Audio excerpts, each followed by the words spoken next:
جیسا کہ اہل بیت کا ذکر ہے تو اسی بات سے آغاز کرتے ہیں کہ یہ بات عام طور پر کی جاتی ہے، اور چونکہ ظاہر ہے عوام یہ بات جاننا چاہتے ہیں، اور اب چونکہ یہ باتیں میڈیا میں موجود ہیں اور لوگوں کو سننے کو ملتی ہیں، پہلے اس طرح سے چیزیں موجود نہیں ہوتی تھیں، تو جو اہل بیت کا اطلاق ہے اس کے حوالے سے ذرا جو ہمارے ناظرین اور سامعین ہیں ذرا اس بات کی صراحت فرمائیے گا کہ اہل بیت کے مصداق کون کون لوگ ہیں، اور یہ جو فقہی نکتہ ہے وہ بھی اس کی وضاحت بھی ہو جائے کہ کیا ایک ہی آیت کے متعدد مصداق ہو سکتے ہیں یا نہیں ہو سکتے، اس کی کوئی مثالیں بھی اگر جس سے لوگوں کو بات سمجھ آ جائے کہ متعدد مصداق ہونا کیوں ممکن ہے، اور یہاں پر ایک جیسے اہل بیت رسول اللہ کا خاندان اور ازواج رسول کے حوالے سے خاص طور پر۔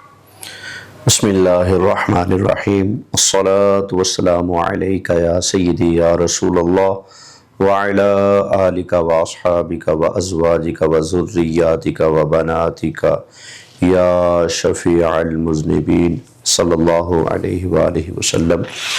سب سے پہلے آپ کا اور آپ کی معزز ٹیم کا بہت بہت شکریہ، آپ نے ایک مرتبہ پھر مجھے اپنے پروگرام میں بلایا اور مجھے ذکر اہل بیت مصطفیٰ صلی اللہ علیہ وآلہ وسلم کے حوالے سے گفتگو کا موقع دیا۔ اللہ کریم آپ کو اس کی بہترین جزا عطا فرمائے، اور اس کاوش کو کوشش کو مالک کائنات خالق ارض و سما اپنے پیارے حبیب صلی اللہ علیہ وسلم کے توفیل اپنی بارگاہ میں قبول فرمائے۔ یہ جو آیت بینہ ہے قرآن حکیم میں 22واں پارہ سورہ احزاب میں، اگر اس کو سیاق کلام سے پڑھا جائے 21ویں پارے کے آخری رکوع سے، یا ایہا النبی قل لازواجک ان کنتن تردن الحیاۃ الدنیا وزینتها فتعالین امتعکن واسرحکن سراحا جمیلا۔ تو اس میں اس کے بیک گراؤنڈ پر ایک ذکر موجود ہے، ایک واقعہ موجود ہے کہ مدینہ شریف میں جب فتوحات کا سلسلہ ہونے کے بعد گھر گھر میں روزانہ کی بنیاد پر تازہ کھانا سالن یہ چیزیں پکنے لگیں گھر گھر میں، کیونکہ ہجرت کر کے آئے تھے نا، حالات مشکل میں تھے، تو اب حالات بہتر تھے پہلے سے، تو اب گھر گھر میں جب تازی ہانڈی روٹی پکنے لگی تو ازواج رسول نے نبی کریم علیہ السلام کی بارگاہ میں مطالبہ کیا تھا، یا رسول اللہ صلی اللہ علیہ وسلم کرم فرمائے ہمارا راشن بڑھا دیں۔ تو نبی کریم علیہ السلام کی بارگاہ میں یہ مطالبہ کیا ازواج رسول نے۔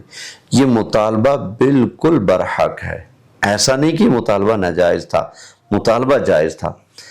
مطالبہ جائز ہے یہ الگ بات ہے، لیکن اللہ کے پیارے حبیب صلی اللہ علیہ وسلم کا مزاج گرامی کیا ہے یہ ایک الگ بات ہے۔ نبی کریم علیہ السلام کے مزاج گرامی میں یہ چیز دور دور تک شامل نہیں کہ آقا علیہ السلام کل کے لیے جمع کر کے رکھیں، آئندہ کے لیے کچھ بجٹ بنا کر رکھیں، ایسا نہیں تھا، بلکہ احادیث طیبہ پر ہم جب غور کرتے ہیں تو یہ بات بالکل واضح ہو جاتی ہے کہ نبی کریم علیہ السلام دنیا کا مال ایک لمحہ کے لیے بھی اپنے گھر جمع رکھنا پسند نہیں فرماتے تھے۔ نبی کریم علیہ السلام ایک دفعہ مسجد میں تشریف لائے، خطبہ شروع کیا، خطبہ بیچ میں روک دیا، گھر تشریف لے گئے، تھوڑی دیر کے بعد پھر جلوہ گر ہوئے، پھر آقا علیہ السلام نے مبارک لبھائے مبارک کو جنبش دی، پھر واز شروع کر دیا۔ بعد میں صحابہ کرام علیہ الرضوان نے سوال کیا، آقا آپ واز روک کر گھر تشریف لے گئے، دوبارہ پھر آئے، پھر واز شروع کیا، تو بیچ میں جانا خیریت سے ہوا؟ تو آقا علیہ السلام نے فرمایا کیا کہ مجھے اچانک سے یاد آیا کہ ہمارے گھر میں کچھ دنیا کا سامان موجود ہے۔ اللہ اکبر۔ فرمایا میں گیا ہوں، اس کو اٹھایا، اللہ کی راہ میں صدقہ کیا، صدقہ کر کے آیا۔ یعنی کہ بیان کے دوران، واز کے دوران بھی اگر توجہ گئی کہ دنیا کا مال آیا پڑا ہے تو فوراً روک دیا، واز کو تقسیم کیا، صدقہ کیا، پھر دوبارہ تشریف لائے۔ اسی طرح ائمہ چہاردہ معصومین، جس کو جلاء العیون کے نام سے بھی موسوم کیا گیا کتاب کو، اس میں ملا باقر مجلسی نے ایک واقعہ ذکر کیا ہے۔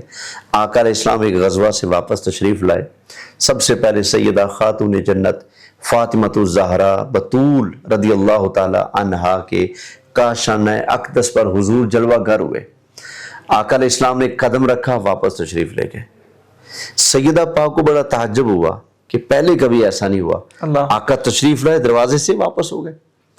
غور و فکر کیا تو اس نتیجہ پر پہنچی کہ میں نے کچھ جمع کیا تھا، اور جمع کرنے کے بعد میں نے گھر کے دروازوں اور الماریوں کے آگے نئے پردے لگوائے ہیں.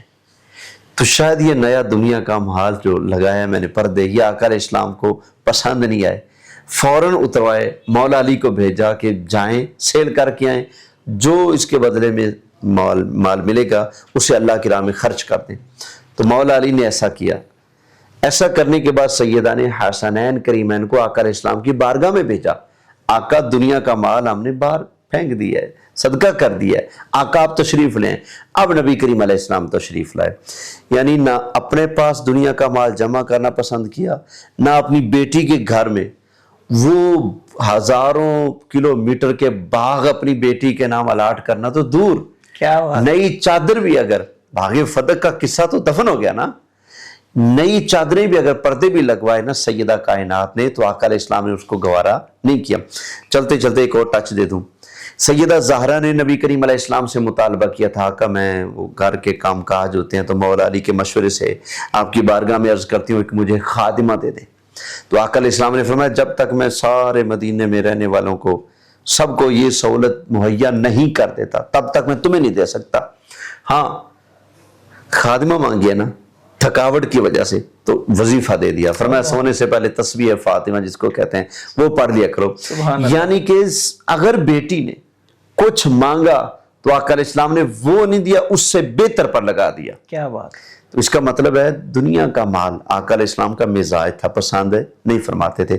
ازواج کا مطالبہ برحق. اس وقت یہ آیتیں آئیں، پورا رکوع ان کے تذکرہ میں ان کی شان میں نازل ہوا. یہاں سے شروع ہوا یا ایھا النبی قل لازواجک، پھر آگے چلتے چلتے یا نساء النبی من یأتی منکن بفاحشۃ مبینہ، یا تنبیہ فرمائی.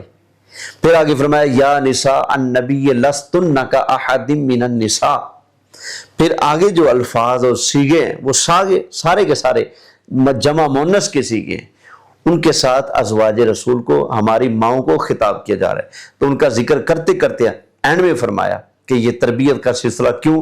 فرمایا انما یرید اللہ لیذھب عنکم الرجس اہل البیت ویطہرکم تطہیرا.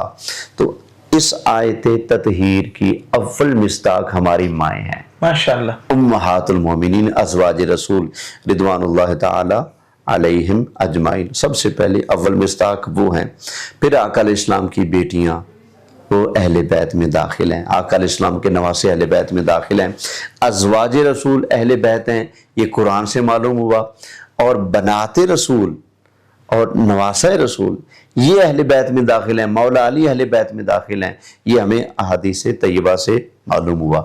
اس لیے ہم سنی قرآن اور حدیث کو مانتے ہوئے دونوں کا احترام کرتے ہیں، دونوں کو اہل بیت مانتے ہیں. کیا بات ہے، سبحان اللہ، ماشاءاللہ.